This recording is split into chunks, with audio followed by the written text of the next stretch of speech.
I'm Tom Allison.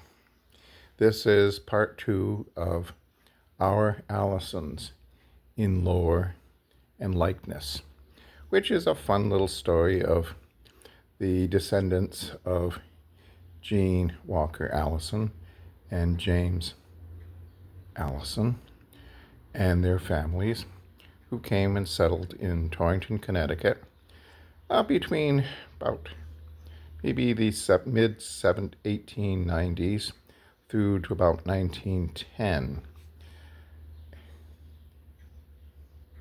Probably I, at this point, am the only person who remembers anything about the family to any extent, because as my mother used to say, there's nobody who remembers anymore. And of course, there is always somebody. Maybe they're overlooked. Maybe they're regarded as the great keeper of the family knowledge. Or it could be me. And so, this in the second part is essentially the story which Grandpa Allison told me, which was also corroborated by my grandmother's younger sister, Janet Walker Kirkwood, one time when we were making oat cakes, because she knew the story as well as anybody. And so this is the story which is pretty much combined of the two. My grandfather was more careful with the who's and the order of things. Aunt Jenny kind of filled in the details, which brought me to realize that it's possibly I wouldn't be here telling this story, except that if they had really found out what had really happened, and that Ellis of Dundas actually held the man to whom he was liege, William Wallace, and put one over on the English and the English king, he too would have been charged with treason, drawn, and quartered, which is probably the worst thing you could possibly do, because they have decided that you hang somebody just until they're about to be dead, and then you tie them down, and then you cut off their private parts, and then they slit you open. And then pull out your innards, and then they burn them before your face. The thing is, they've decided that the brain may not be registering what's going on, but will sure as heck remember and respond to the pain. And that's what it was all about, the pain. And so drawing was probably the worst way to execute someone. And then quartering one was simply chopping off their limbs and sending them to different parts, and then taking their head and putting on a pike down by Trader's Gate at the Tower of London. So that's the background to what this story is about. So enjoy it as a part of the lore. Remember, part of this is truth, part of it is fact, part of it is fiction, perhaps part of it is, we don't know, but we'll put this all together because there are bits and pieces which really make up a very good story about our family. And so this is going to be part 2. Enjoy it along with me. Thank you.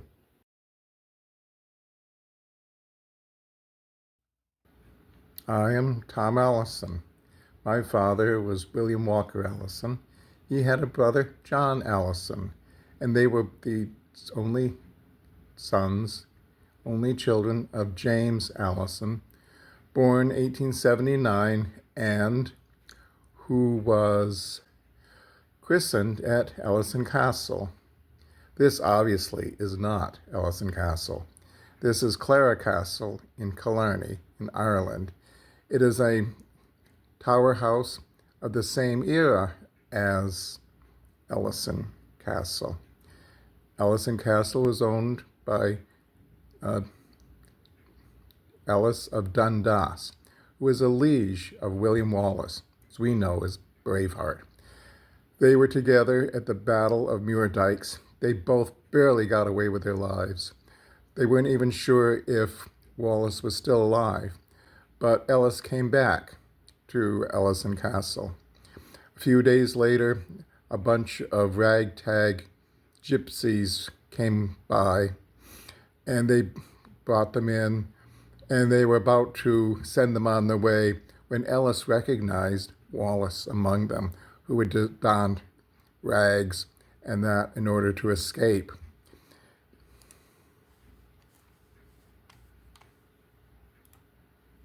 In order to escape.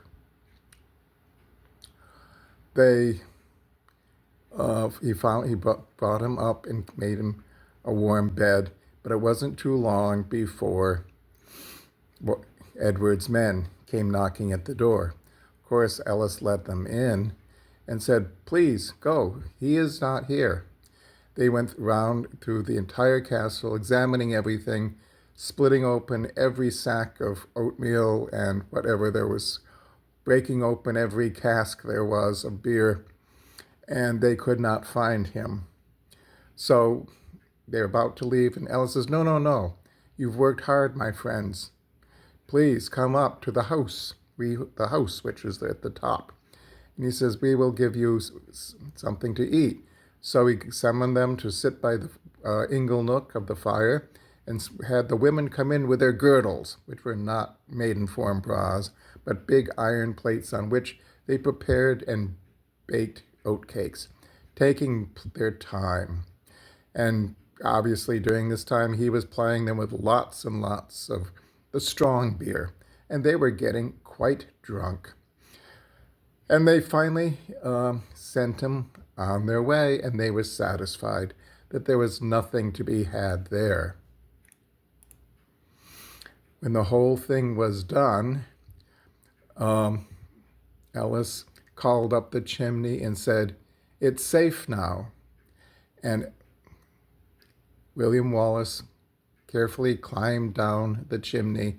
He climbed all the way to the top and hung his head out to get some fresh air. He came back in and he was safe. And so it was probably a fireplace is known as an ingle nook, like it's in this room, that he climbed up to be safe. It's probably a place like that the women gathered and made cakes, and they sent them on their way. And so Wallace lived to fight another day, alas, to be captured, drawn, and quartered. And after that, they came back and said, well, after he was dead, they said, well, he must have gone home to his own countrymen, and that would have been Ellis of Dundas. Well, we went there, and we could not find him. We searched. Anybody sent him on his way. So Edward was at first satisfied, but then he thought a little hard and said, well, he could have tried to go there, and just for the chance so that he might have had something to do with it, we will slight the castle, which means they came and up as high as they could reach. They broke out the stones at the bottom, and of course it was very thick, but they dug way in, so it rather weakened the structure. Years later, as it began to crumble, the family, which by that name had taken the name of Semple, which was the loch, which was nearby. They were known as the Earls of Semple. They took much of this castle apart and made it part of Castle Semple, which I believe portions